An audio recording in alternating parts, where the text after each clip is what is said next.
Yeah. So, how is the soul in the city of the nine gates? How is he residing?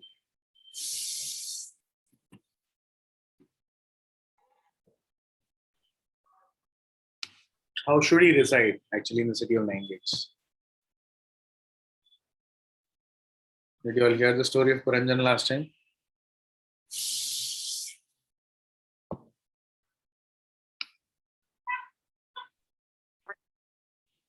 One should not be entangled for sense gratification. So that is how the soul must reside within. Yes. And we should understand that we are not causing work, right? Or we are not working ourselves, we are not causing work to be done either, like that.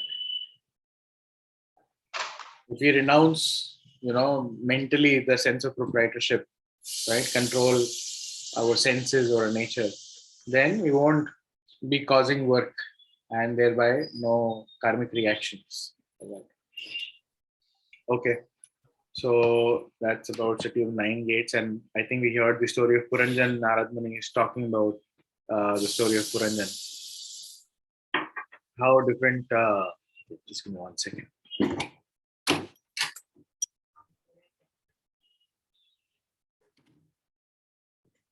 Yeah. So Narad Muni is describing about the story of Puranjan, and it's an allegorical example. Actually, Maharaj Prachina Parishad is actually Puranjan, and he describes how, intelligence is actually his wife, but then he goes to another city, a very beautiful, girl is there, which is the mind actually, and she has so many guards and all of that. So an entire description is there in how this person, the soul actually gets entrapped or entangled there. Entire story in Bhagavatam. Okay, so let's move on today. So I think 14th verse describes the embodied spirit of his body does not create activities, nor does he induce people to act, nor does he create the fruits of action. All this is enacted by the modes of material nature. So ultimately, we understand that everything is being enacted by the modes of material nature. Right? What are the modes of material nature?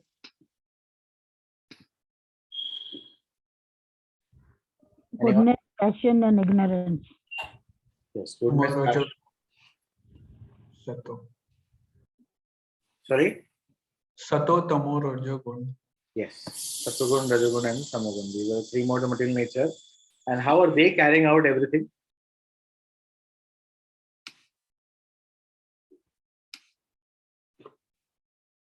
How are the modes carrying out everything?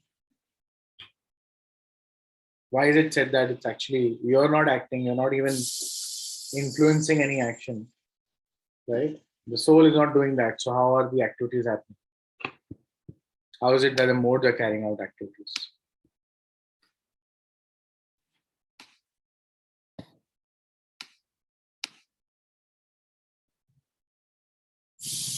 Anyone?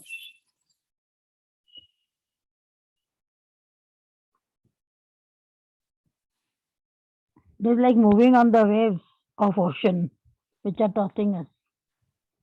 Okay. So we can cross it over only by with the knowledge of Krishna consciousness. Yes, but how are the modes controlling everything? Mind. Why is it said or why is Krishna saying that actually all the activities are carried out by the modes of material nature, right? All this is enacted by the modes of material nature. You can see my screen? Yeah. Yes. Actually, Prabhu, what it actually means this, enacted by modes of material nature. That's what I'm asking. Even I read this, but I'm not fully understand. Is it because we are identifying ourselves with the body, so you come into the modes of the nature? Okay. The mind gets influenced in this material world. Okay. And we feed our senses with this temporary thing. Okay. Anything else? The answer lies in the previous verse also. So basically, as a soul, if we are able to look at ourselves aloof from the body, right, we understand that actually, how the soul says how everything has been enacted by the modes of material nature. This body is also nothing but a product of material nature. Correct? Right? So everything around us is also, all the objects, they're all products of material nature. So it's basically material nature interacting in different forms, right? At the end of the day, the soul is aloof from all of this, right? And what to act, how to act, even the mind is material in one sense, right? How to act, etc. The modes of material nature are influencing us, act in this way. They're pushing us literally. Go, watch a movie, go, eat in a restaurant, like that. So they're pushing us in different directions. The soul actually has nothing to do with material, anything material, right?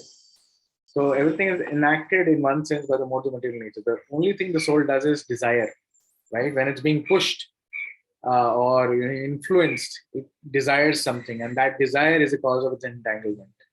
And the same desire can become cause of its disentanglement. The same desire, when dovetailed in service of Krishna, when you start cultivating desire to serve the Lord more and more, that same desire becomes cause of your liberation. A very important point. Everything is enacted literally by the mode of material nature, right? The only thing which you have in your control is desire, right? And you have to save it from the influence of, Rajagun, Tamagun, like that. Be in Sattvagun as much as possible, and then aim for Shuddha Sattva, which is, service to the Supreme Personality of Godhead. Okay, so let's do the next verse. Clear? Any thoughts or doubts on this?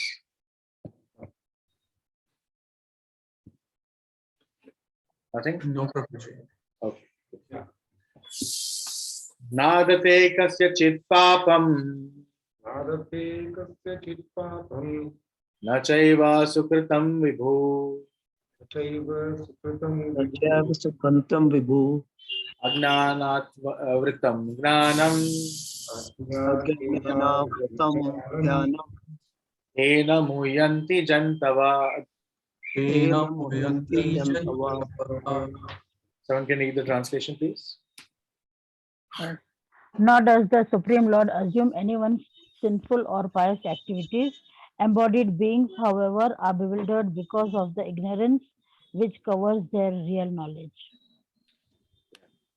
So, nor does the Supreme Lord assumes any sinful or pious activities. Embodied beings, however, are bewildered because of ignorance which covers their real knowledge. So actually, like we discussed in the previous verse, the soul has nothing to do with anything material. It's the material modes of nature which is enacting everything, right? And pushing us in different directions. So, and even the Supreme Lord, he is actually aloof. He is also not influenced. We have a material body. We are influenced by the three modes of material nature. The body at least, or our senses, our mind is influenced by the three modes of material nature. But that's not the case with the Supreme Personality of Godhead. So Supreme Lord is all spirit, right? And so nor does the Supreme Lord assumes anyone's sinful or pious activities. Embodied beings, however, are bewildered because of the ignorance which covers their real knowledge. So here, in the purport, Prabhupada writes, the Sanskrit word Vibhu means the Supreme Lord, who is full of unlimited knowledge, riches, strength, fame, beauty, and enunciation. He is always satisfied in himself, undisturbed by sinful or pious activities. He does not create particular situation for any living entity, but the living entity, bewildered by ignorance, desires to be put into certain condition of life. People cry, I was in this condition, therefore, I steal, therefore I'm bad, or because of the circumstances, I have to, do something wrong, etc., etc. Right? So understand that Supreme Personality of God is not creating these situations for you. People blame the Lord. अरे भगवान ने ये परिस्थिति में डाल दिया, हमको ये करना ही पड़ा, right? So it's not the Supreme Lord, it's your own karma which kind of creates future situations for yourself, right? And how to act in those situations is again your independence. right? In the most trying situations, you can act in the mode of goodness also. You can choose to act in mode of goodness, or you can act in mode of ignorance, right? But living entities are bewildered by ignorance, desires to be put into certain condition of life, and thereby his chain of action and reaction begins. So it is us, it's our desire, and it's our ignorance because of which we are put in these shackles, right, of action and reaction. The living entity is by superior nature. The living entity is by superior nature full of knowledge, right? Nevertheless, he is prone to be influenced by ignorance due to his limited power. So actually, the soul belongs to the superior nature. Matter belongs to the inferior nature. So there are two natures or two energies: superior energy, inferior energy. The spiritual energy of the spirit is part of the superior energy of the Lord. Matter is part of the inferior energy. It's inferior to the spiritual matter, right? Dull matter is inferior to spiritual matter or spirit, right? So living entity is actually superior nature, but we have a tendency to fall down, right? Because we are not 100% all the time associated with the supreme. So even though we are of a higher nature, but we fall, right? Living entity by superior nature, full of knowledge. We are full of knowledge. Sat Chit Anand. Sat means full of knowledge. Nevertheless, he is prone to be influenced by ignorance due to his limited power. Because we are tiny, Maya is actually inferior in one sense, right? Inferior energy. But because we are very tiny spiritual sparks, Maya can overpower us a lot of times. But Lord is Vibhu. He is the master. He is unlimited. We are Anu. We are very small and tiny. Maya can cover us. But the Lord is Vibhu. He is, He is the source of everything. So the Lord is Vibhu or omniscient, but the living entity is Anu, atomic. Because he is living entity soul, he has the capacity to desire by his free will. Such desires is fulfilled only by the omnipotent Lord. And so when the living entity is bewildered in his desire, the Lord allows him to fulfill those desires. But the Lord is never responsible for the actions and reactions of the particular situation which may be desired. So actually, let me see if I can.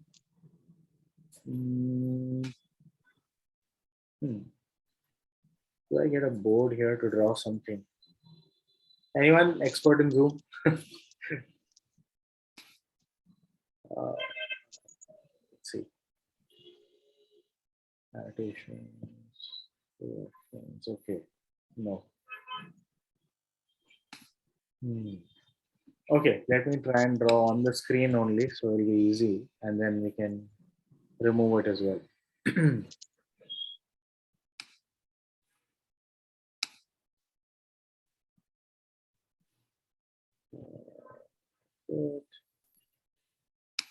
Yes. Okay. So let's understand this. I'm going to draw it here and then erase it first. So can you see this? Let me change the color. How do I change the color? Yes. So can you see this red color? Red circle? Yes, Prabhuji. Yes. Yeah. Yes, Okay. yes.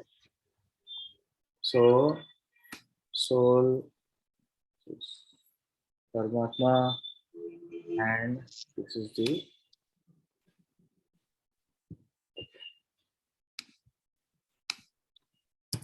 soul.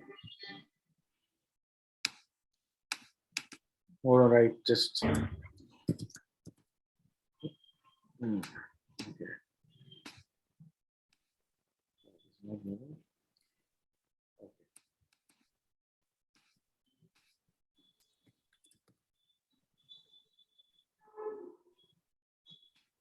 This is the first time, so bear with me.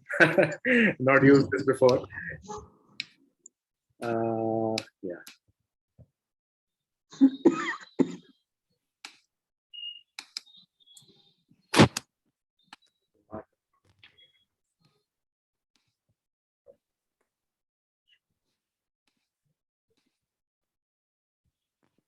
Okay. So basically, what happens is the soul has the capacity to only desire.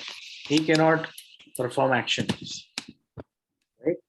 The soul is spiritual. It needs some material medium to act. Right.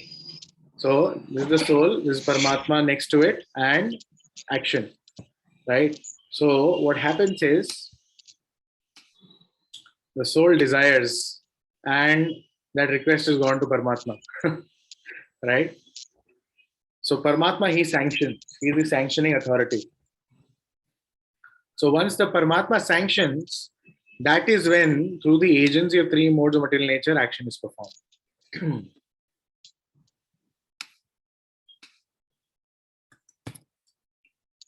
Desire,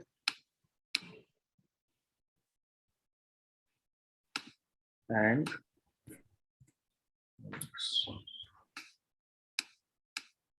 everyone got this? Yeah. So the soul is not directly acting, if you see, right? The soul can only desire. And when once it is sanctioned by the Lord, the Paramatma in the heart, then through the agency of modes of material nature, action is performed. So the soul is not really directly doing any activity. Right? That's what even the previous verses meant, right? So yeah, I'll just get rid of this. Okay. Where were we? Because he is a living entity, he has a capacity to desire by his free will. Such desires is fulfilled only by the omnipotent Lord. So the Lord, as Paramatma, is there in the heart to fulfill all the desires of the soul. It is like a boy, small boy, right? He is insisting to his father that, Father, I want to watch a horror movie, right? He's insisting, I want to watch a horror movie. The father says, no, you'll become so scared. It's not good, etc., etc. He tries to tell him, but the boy is adamant. No, I still want to watch a horror movie. That too in a theater, in a dark theater alone. So what does the father do? He books the theater. He sits with him. It's a very, very extremely horror movie, right? So the father sits next to the boy, and now the boy starts watching the horror movie, and one scene after the other, he's getting so much stressed, such anxiety, so much fear. He's yelling, he's screaming out of fear, right? And Paramatma is still there, right? The father is still there just to take care of the boy, because the boy is adamant, right? And the father asks, is it enough now? You want to go? Right? If the boy is intelligent, he will say, yes, enough. Let me go. Let me not continue watching this horror movie. Right? If the boy is not intelligent, he will say, no, I still want to sit. Although I'm suffering like anything, I'm crying, I'm yelling, I'm screeching, I'm scared like anything. I don't know what will happen to me, but I still want to continue watching. That is actually our situation. Right? We are watching this horror movie of our lives. This material world is just like a horror movie, right? People may think, oh, it's all nice and very fancy and beautiful, etc. Just see, I mean, every now and then the material world shows the real face. There's an entire war that is going on, right? I'm sure everyone knows. Everyone knows there's a war going on. Yes, Prabhuji. And what horrific scenes, right? Hmm. People are being separated from their families. There is constant shelling day and night. You don't even get to sleep. Imagine you don't sleep for 2 days, what will happen to you? And right now it's the 10th day. Today is the 10th day of the war. Right? Constantly people are under fear. They're not able to sleep. They have been forced to walk miles and miles without stopping. At any point in time, at any turn on the road, you can be shot. Right? Some bomb can, fall from the sky and you can be, blasted into pieces. This is the horror movie that is going on, right? And that's actually material nature. Right now, we are really fortunate that we get to hear and learn, right? In one sense, it's a terrible thing to happen, but at the same time, it's a lesson for us to learn. It's not a safe place, right? European countries were like heavenly planets for so many people. So many people from India also went, Arey, we'll go and we'll enjoy. But look at the situation. Even heavens are not safe. Even actual heavens, Varga Loka is not safe. Asuras keep attacking. Because at the end of the day, it's part of the material world. It's part of this horror story. And we are adamant still on watching this horror movie. Paramatma sitting next to us as our father is saying, Bas ho gaya, come. Right? Get out of this place. Come. Right? We are adamant, no, I'll still continue watching the horror movie.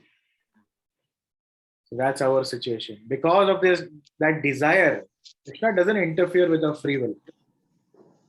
Right? But he will definitely, as a father, he will try to help us understand what we are doing to ourselves. And he sends his messengers in the form of Srila Prabhupada and so many others to help us understand. Right? So the soul has a capacity to desire by free will. Such desire is fulfilled only by the omnipotent Lord. So the Lord is sitting as Paramatma. He fulfills all our desires as and when we deserve. So if you may desire, you may think, Arey, Bhagavan Sara desire fulfill kar rahe hain. So I am immediately desiring a nice palatial house on the beach, right, with hundreds of cars. It won't be fulfilled immediately, as and when you deserve. This is your past karma balance, right? If you have the good karma balance, your desire will be fulfilled. Yeah. So as and when you deserve, the Lord will fulfill those desires. Okay. And so when the living entity is bewildered in his desires, the Lord allows him to fulfill those desires. But the Lord is never responsible for the actions and reactions of the particular situation which may be desired. So it's your desire. It's not Lord's mistake, right? You were adamant, no, I have to watch this horror movie. So like, okay, fine, go. Try.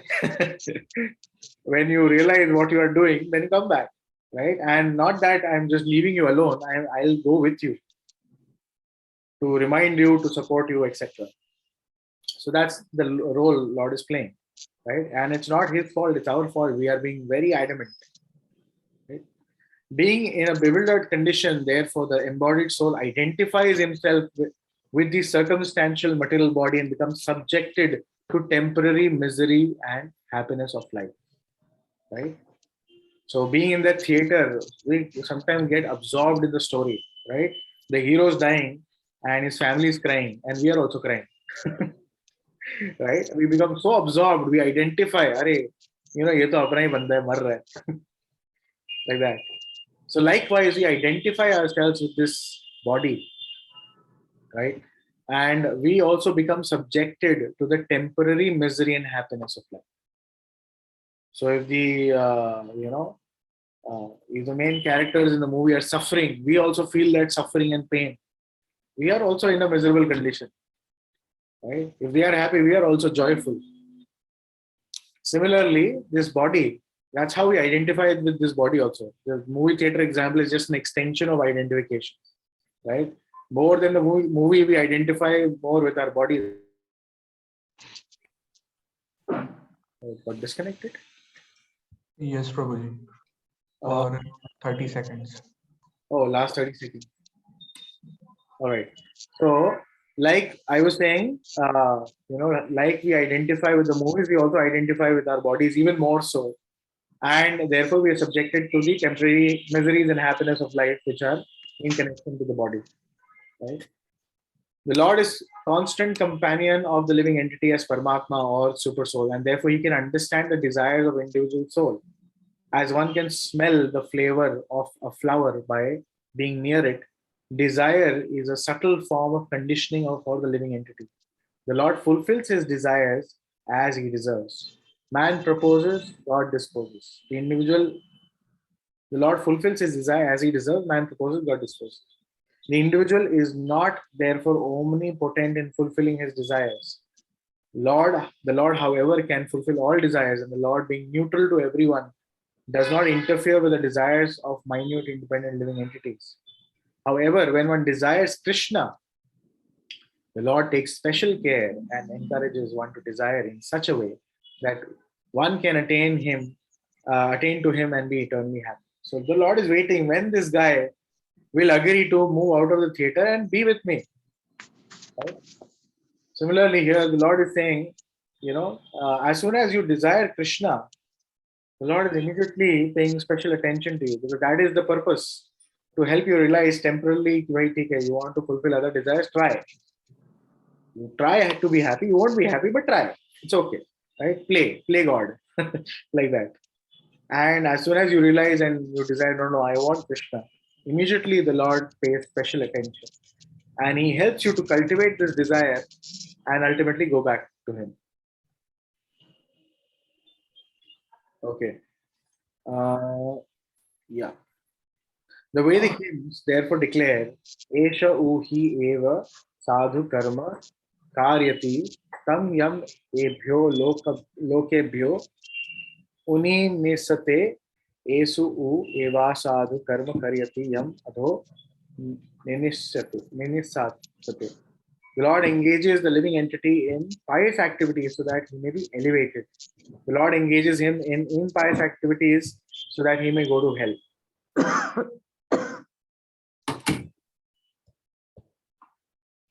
The living entity is completely dependent in his distress and happiness, but by the will of the Supreme, he can go to heaven or hell as a cloud driven by air. So, living entity is dependent on the Lord, and by the will of the Supreme, he can go to hell or heaven as a cloud is driven by the air. Therefore, the embodied soul, by his immemorial desire to avoid Krishna consciousness, causes his own bewilderment. Someone desires, I don't want Krishna. I don't want to believe in Krishna. Krishna fulfills that desire also. And then by the will of the Lord, he is driven toward hell. Right? Like the atheist, they want to deny Krishna. So the intelligence to deny the Lord also comes from the Lord, because they are desiring like this. Consequently, although he is constitutionally eternal, blissful, and cognizant, due to littleness of his existence, he forgets his constitutional position of the service of Lord, and thus is entrapped by nescience. And under the spell of ignorance, the living entity claims that the Lord is responsible for his conditional existence. Right? Because of our littleness, because we are atomic, we are covered by Maya, and we are desiring negative things. Right? We want to desire, that I don't want the Lord, I don't want to believe in existence of the Lord. Right? Because of this, he forgets his constitutional position of service to the Lord and is entrapped. And under spell of ignorance, then he also kind of blames the Lord for his terrible situation. The Vedanta Sutras also confirms this. Vaishamya nair grihanya na sapekshatvat tathahi darshyati. The Lord neither hates nor likes anyone, though he appears to. So it's not that the Lord is partial or he's siding with someone and rejecting someone. He's actually impartial. Sammoham sarva bhuteshu, Krishna describes, right? Namay deshosti na priya. Right? I don't envy anybody, I don't hate anyone, right? And no one is like my super favorite, etc. Right? I'm equal to everyone. But he responds to the way we approach the Lord. If you approach the Lord with a mood of surrender, a humble attitude, wanting to connect with the Lord, he will respond in that way, and he will take special care and attention. If we approach the Lord saying that, oh, I don't want you, I actually want to forget you, the Lord will respond accordingly. Any thoughts, doubts, or should we move ahead?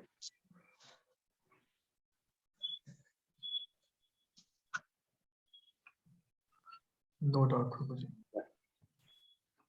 Jnanena tu tad ajnanam Jnanena tu ज्ञानेन तु तत् ज्ञानम् Yesham nashitam atmanaha. Tesham nashitam Tesham aditya vajnanam. Yesham Aditya Tesham Aditya Vajjananam Prakashyati tatparam. Prakashyati Tatparam.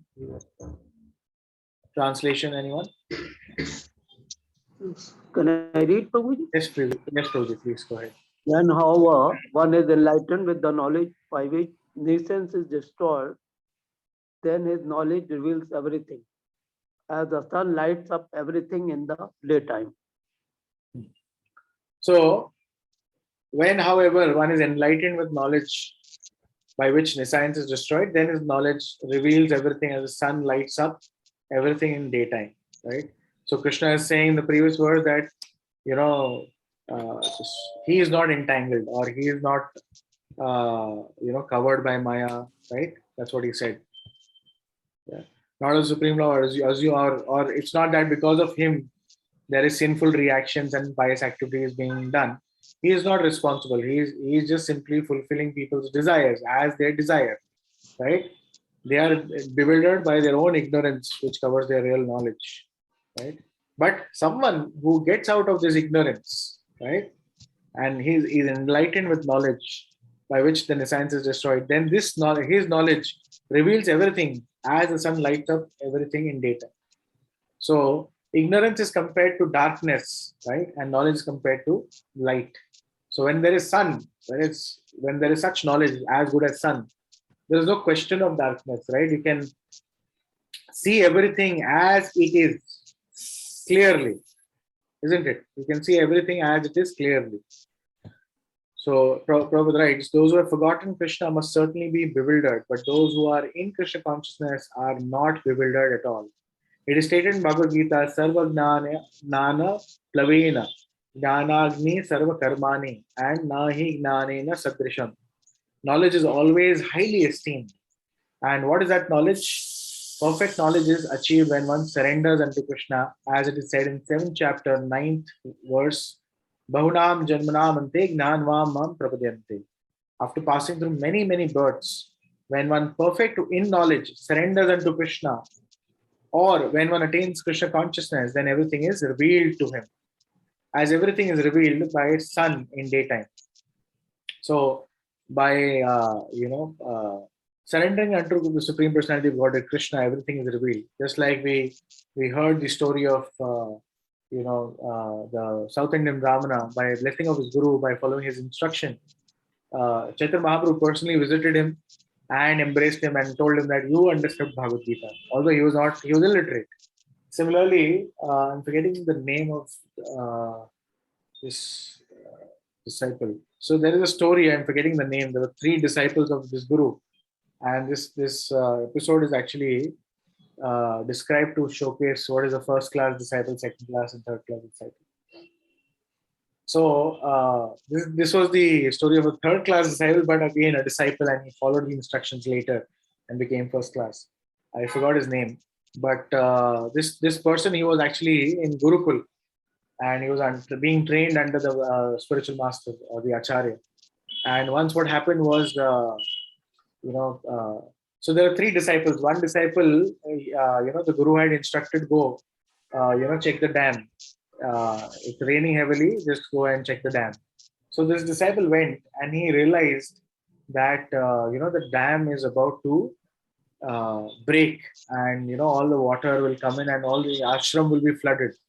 So what he did, there was this small breach area, which, was almost lesser than his height. So actually lay down there to block the water. And, the guru had only told him, go and check, right? But he understood why the guru had sent him, to check the security of the dam. He understood the precarious situation, that the whole village or the whole Gurukul will be flooded. So he proactively, Hare Krishna, am I audible?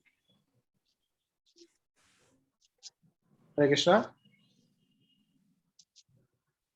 Prabhuji, we lost you for around 130 seconds again. Oh God. Okay. I was describing, what was the last thing you heard? About the Gurukul, that the water came up to his height or something. Yes. So this boy realized that, the ashram will be flooded if he doesn't do anything. So he understood why the Guru had sent him. And he acted proactively. He laid down there, using his body as a shield, as a block for the water and the entire, what you can say, uh, what is it called? The dam, the wooden dam, the entire, was saved from breaking open completely. And then the Guru and all his disciples were searching, and they found, oh, here's the disciple who's actually proactively done this and saved the entire Gurukul. So the Guru was very, very pleased. Then there was a second disciple who was, so here he understood the Guru's heart. He understood the instruction, and what is the purpose behind the instruction, that go and check the security of the dam. It was raining heavily. He understood the purpose, and he proactively did something, and that pleased the Guru so much. That's a first class disciple, right? The second class disciple is when the Guru says something and he carries out the order, right? Guru said, okay, go and do this, or go and check, whether this person is, doing things correctly or not. So this disciple went and saw the person, he was doing something, wrong. Instead of stopping him, immediately came back and just reported to the Guru that, so doing as much as said, like he's not inferring or understanding what is the purpose behind the instruction, but he's simply at least trying to follow the instructions, like that. Not applying his intelligence at all, but just doing exactly what is said, like that. So that's the second class disciple. And the third class disciple was, when the Guru, after repeatedly saying something, then he follows. So this third disciple, he was a little fat. So the Guru told him, okay, you eat, you don't eat, outside without, anything discriminately. Hare Krishna. Yeah. So so the third disciple, basically, he was a little fat and he was eating indiscriminately, and so the Guru gave a few instructions, but he was kind of avoiding, not even avoiding, but he tried to follow, but then he, somehow the other found loopholes in the instruction and still kept on eating. And Guru thought, I gave him this instruction, still, this guy is still fat, how is it? So he realized that, he's doing, he's finding loopholes and still eating whatever he wanted, like that. So then he gave an instruction that you should not eat without first giving it to me. Without first offering it to me, you cannot eat. So this was very, very heavy instruction, and he was trying to follow, but he decided that, okay, my Gurudev, he is giving me so many instructions and I failed. This time I will follow anyhow. So after repeated instructions, he came to a resolve that no matter what, I will follow, right? So he was going, and he fell in a well, actually. Fell in a blind well, and he was injured, and he actually lost his eyes, right? And he was crying, he was, shouting, and all the other students were searching for him. Even the master was searching for him, the Guru was searching for him. So finally they discovered that, there is this deep, dark well, and this guy's fallen inside. They tried everything possible, but he was not able to come out. And then, this boy was praying. He actually did some prayers, which his spiritual master had taught him. So the Ashwini Kumaras from the heavens, they appeared. And they said, we will give you this nectar by which, you will be immediately out of this well, and you will also regain your eyesight. So, this boy said, no, I cannot take anything without first offering to my Guru. You have to first offer it to my Guru. I will first offer it to Guru. But Ashwini Kumar said, no, this is very little and it's only for you. And, immediately you're in a precarious situation. Even your guru's here, it's okay. Even the guru said, okay, no problem, come out, take this. But he was adamant, no, first it has to be offered to guru. And once he drinks, then I will drink. So the Ashwini Kumar was very, very, very pleased. They were testing him. And even the guru was very, very pleased. And Ashwini Kumar, they offered, this nectar to the guru first and then to the boy. The boy came out, eyesight came back, and the guru blessed him. Just by that blessing of guru, all the essence of the Vedic knowledge, everything was manifested in the heart of this disciple. Right? This is the power of spiritual master. When he is pleased, he is able to reveal everything to the disciple. Right? Divya Gyan Hriday Prakashita. Right?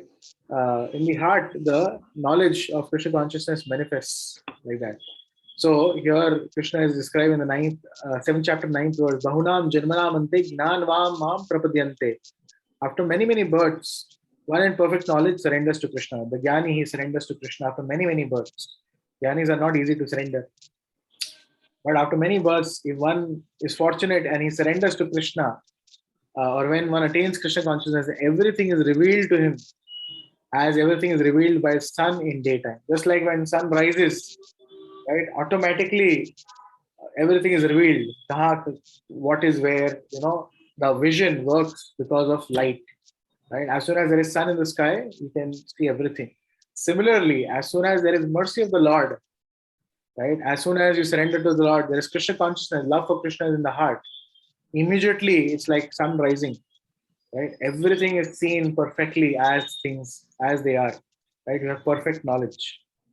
The living entity is bewildered in so many ways. For instance, when he unceremoniously thinks himself God, he actually falls in the last snare of nescience. Right? This is the last trick of Maya, to think that I am God.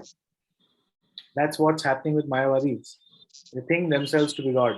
Right? Namo Narayan. You are Narayan, I am Narayan. Right? That is the last snare of Maya.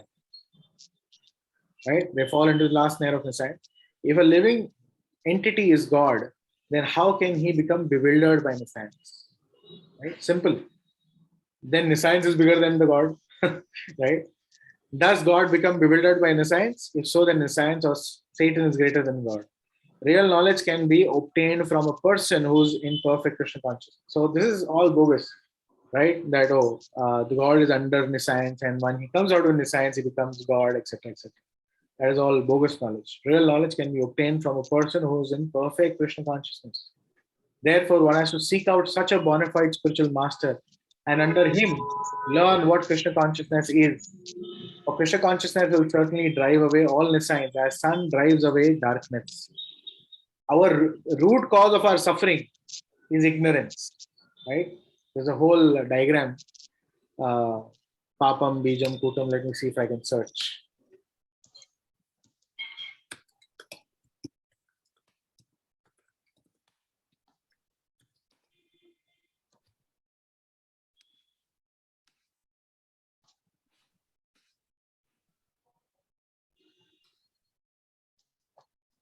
Maybe this is the one. No, actually, it's not the one. Okay, I don't think. Anyways, the root cause of suffering basically is ignorance. Because we are ignorant of our original constitutional position, we commit sinful activities. We try to enjoy our senses, right? Because we don't know we are soul, or we are at least not living on the platform of soul. Because of that ignorance, we are committing sinful activities. Because of the sinful activities, there is reactions. Because of the reaction, there is suffering, right? And because we perform certain activities, there is a seed to perform the same kind of sinful activity again. And it's a cycle, right? So the root cause of suffering is ignorance. With Krishna consciousness, the real knowledge, the sun rises and all the nescience or ignorance is immediately gone, immediately destroyed. Right? So therefore, one should seek out bona fide spiritual master and learn under his guidance. Right? Even though a person may be in full knowledge that he is not this body, but is transcendental to the body, he still may not be able to discriminate between the soul and super soul. However, he can know everything well if he cares to take shelter of a perfect bona fide Krishna conscious spiritual master. So Mayavadis, they know that they are not this body, but they fail to understand the distinction between the soul and super soul. Therefore, a bona fide spiritual master helps you keep be on track, helps you distinguish that you're not God, you are.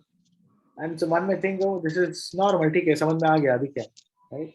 But there are so many actions we perform where we kind of once you kind of go in advanced stages, Maya has even bigger tricks to bewilder you, right? So that time you need a spiritual master. Even now you need a spiritual master, and even later you need a spiritual master. Not that once we are advanced we are okay. No, you need a spiritual master to keep you on track, right? However, he can. So one can know God and one's relationship with God only when one actually meets a representative of God. A representative of God never claims that he is God, although he is paid all the respects ordinarily paid to God because he has a knowledge of God. So, spiritual master is not God, but he should be respected as good as God because he's a representative of Krishna. How you treat Guru is how you will treat Krishna, and Krishna takes it like that, right? Just like an ambassador of a country, the way he is treated, that's almost like treating the country like that. Lord Shri Krishna therefore stated in the second chapter 2.12 that every living being is individual and the Lord is also individual. They were all individuals in past and they are individuals at present and they will continue to be individuals in future even after liberation. At night when we see everything as one in darkness, but in day when sun is lit up, everything is in its real identity. Identity with individuality in spiritual life is real knowledge. So out of ignorance only we may think everything is one. We are all one, etc., etc. No, everything is not one. We are individual, right? So in daytime we can identify, this object is separate from the other, right? Or this person is different from the other, like that. All right. Any thoughts, questions, comments on this?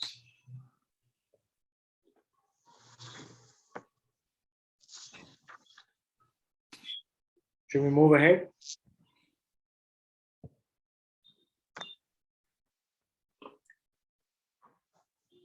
Okay. Tad buddhasya yas tad atmanas Dasyastad atmana Dadiyasta tanishthas tat atmana prayana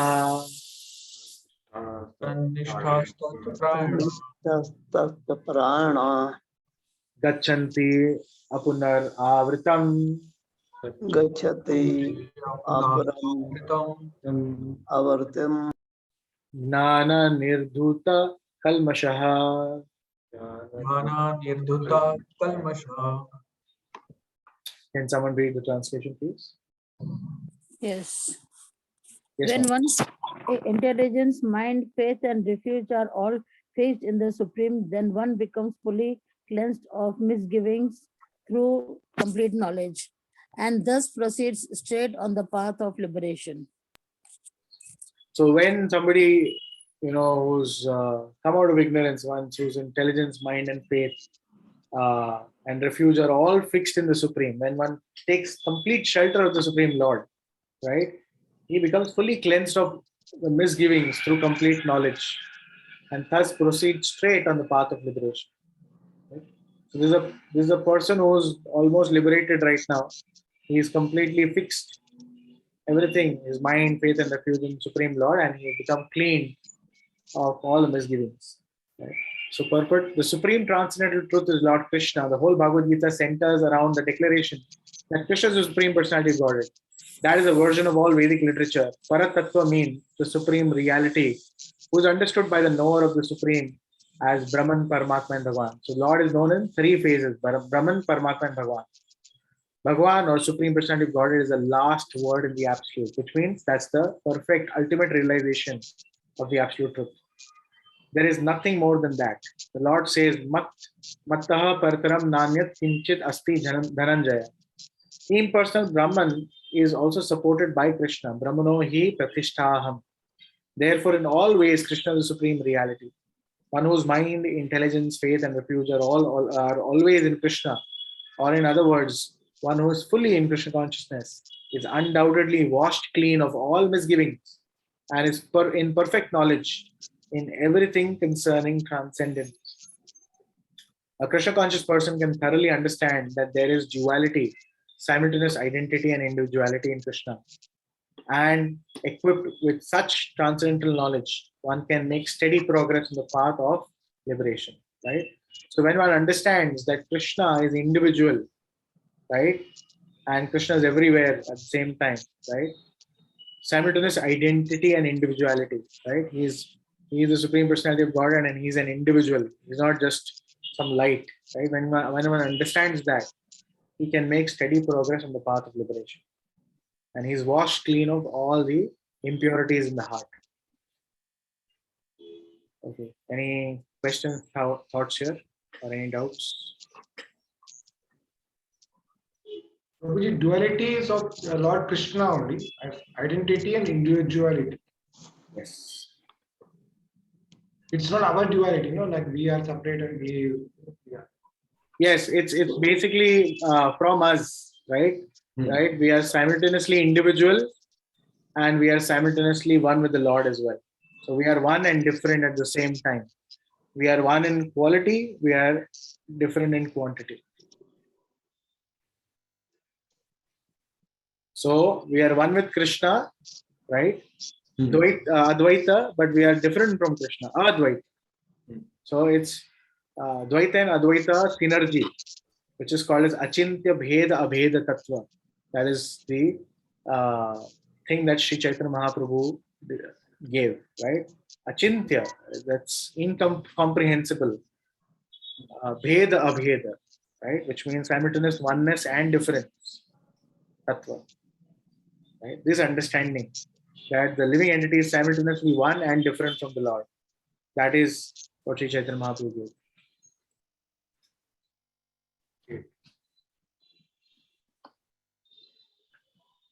Okay. This is a very, very important verse, and I think this is the last verse of the day today. Vidya Vinaya Sampanne Vidya Vinaya Sampanne Brahmane Gavihastini Brahmane Gavihastine Sunichaiva Supakecha Sunichaiva Shivapake Pandita Samadarshinaha. Pandita Samadarshina. You can chant this again. Vidya Vinaya Sampanne Vidya Vinaya Sampanne Vidya Vinaya Sampanne Brahmane Gavihastini Brahmane Gavihastine Sunichaiva Supakecha Sunichaiva Supakecha Pandita Samadarshinaha. Pandita Samadarshina. Translation. The humble sage, by the virtue of true knowledge, see with equal vision a learned and gentle brahmana, a cow, an elephant, a dog, and a dog eater. Right? So one who is in knowledge, we've been reading of a person who is in knowledge. So the humble sage, by virtue of his true knowledge, he sees with equal vision, just like the Lord has equal vision, right? Or he is equiposed to everyone, right? He's not partial. Similarly, this humble sage, by virtue of true knowledge, sees with equal vision a learned and gentle brahmana, a cow, and an elephant, a dog, and a dog eater.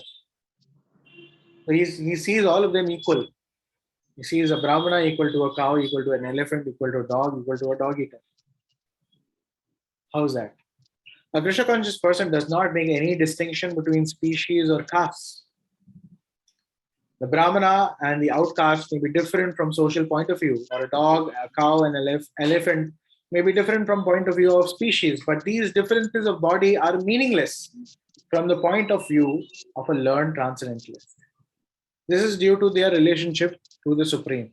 For the Supreme Lord, by his plenary portion as Paramatma, is present in everyone's heart. Such an understanding of the Supreme is real knowledge.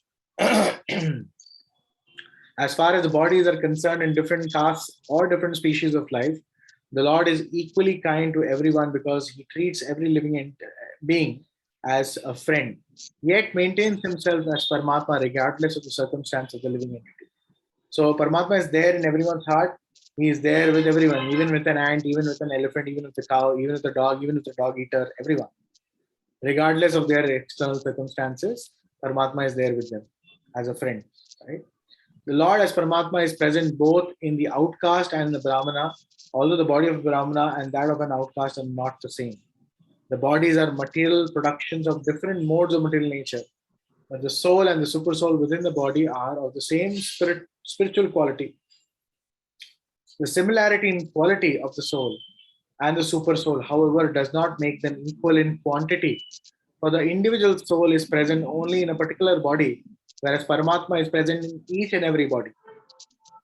A Krishna conscious person has full knowledge of this, and therefore he is truly learned and has equal vision.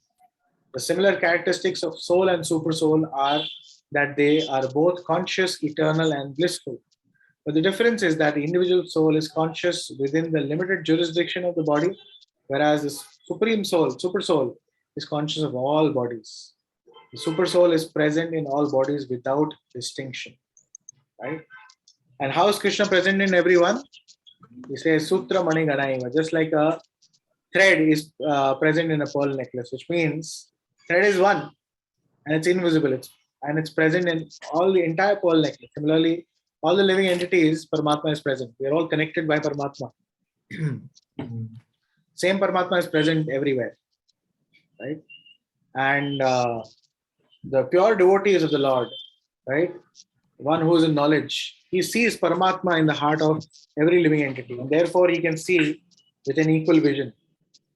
Srila Raghunath Das Goswami, one of the 6 Goswamis of Vrindavan, he had a vow of paying 2,000 obeisances in a day. You won't be able to pay 100 obeisances also. Our backs will give away. Right? So he used to pay 2,000 obeisances in a day to anyone and everyone that would come by. Even to an ant crawling by, he would pay obeisances. Dandavat pranam. Right? Why? Because he would actually pay obeisances to the Paramatma in the heart of that ant. So those who are situated in perfect knowledge, they can see things as they are. They can see Paramatma in everyone's heart. And therefore, there is universal love and brotherhood. Right? Vasudhaiva Kutumbakam. Right? This culture teaches us, how to live in harmony with everyone, because everyone is equal, because we are all part and parcel of the Lord, and there is Paramatma in everyone's heart. Not just human beings, even every species. Okay, so we'll stop here. Any thoughts, questions? Any reflections?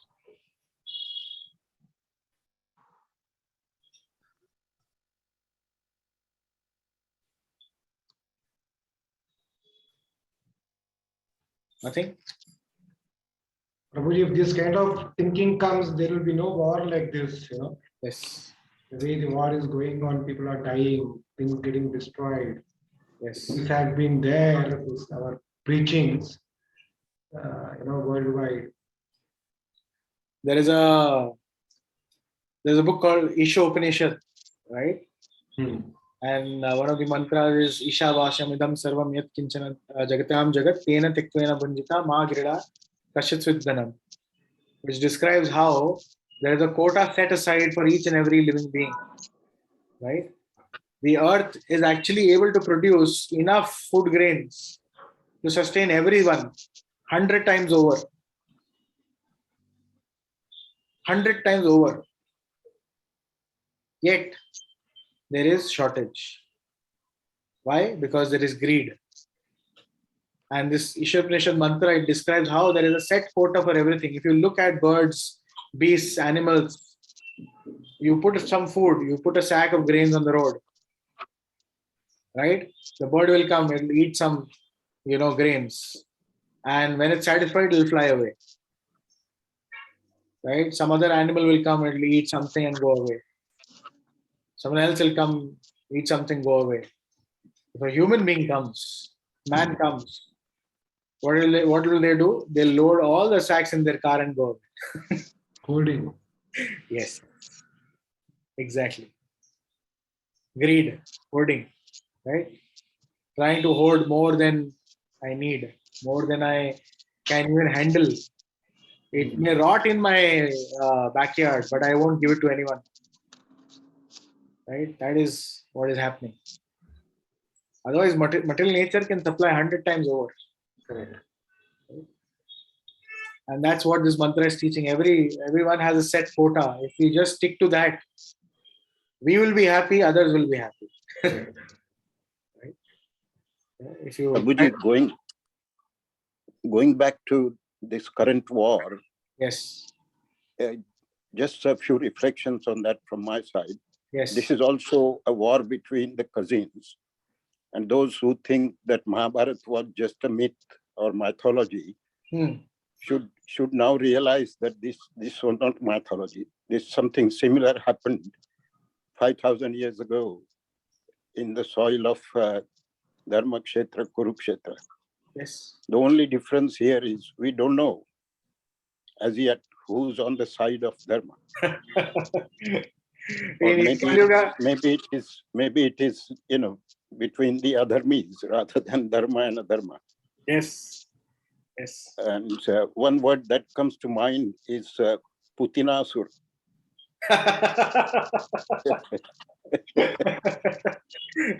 Yeah, there was a Putra in Krishna Leela. Here we have Putin. Maybe from the same family. Although there is enough evidence, even scientific evidence, that something did happen in Kurukshetra, and enough evidence that Krishna and the Pandavas and Kauravas existed.